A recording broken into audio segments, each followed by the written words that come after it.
aussi précisément que vous le souhaiteriez. Sinon, nous sommes malhonnêtes scientifiquement, vous comprenez? Bon, écoutez, tout ça est assez passionnant, mais on a encore beaucoup de questions à vous poser, de vie quotidienne d'ailleurs, sur l'alimentation à la maison, comment conserver ces aliments, comment les réfrigérer simplement, et puis les formes de cuisson, il y en a-t-elle de dangereuses, tout simplement. On le verra après la publicité. À tout de suite.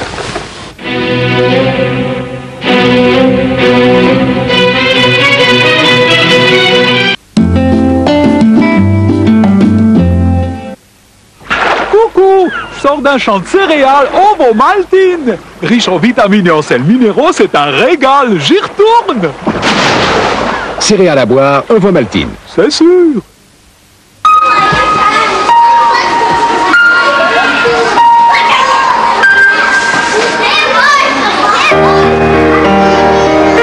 Apprendre à se nourrir, ce n'est pas seulement apprendre à tenir une cuillère.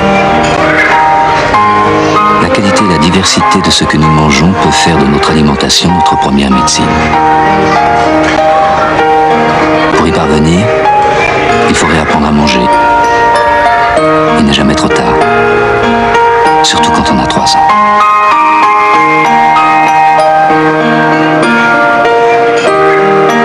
Aujourd'hui, 2 crèches sur 3 disposent des conseils nutritionnels de l'Institut Danone pour préparer leur repas.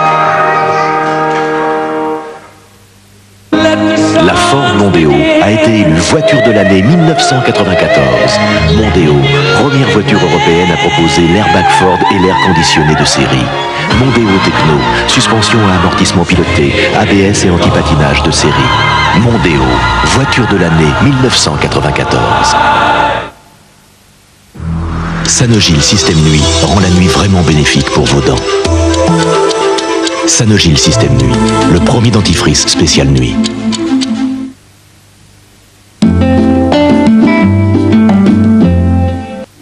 Avril 93, 52 sur la une révèle un odieux trafic d'enfants en Extrême-Orient. Janvier 94, l'enquête continue en Europe. Que deviennent ces enfants qui disparaissent? À qui profite ce réseau de la honte? Comment lutter efficacement contre la pédophilie? L'équipe de Jean Bertolino dénonce la filière blanche. 52 sur la une, trafic d'enfants, mercredi 22h45 sur TF1. Avec Top Santé, le magazine de la bonne santé, retrouvez le dossier du mois de Santé à la une.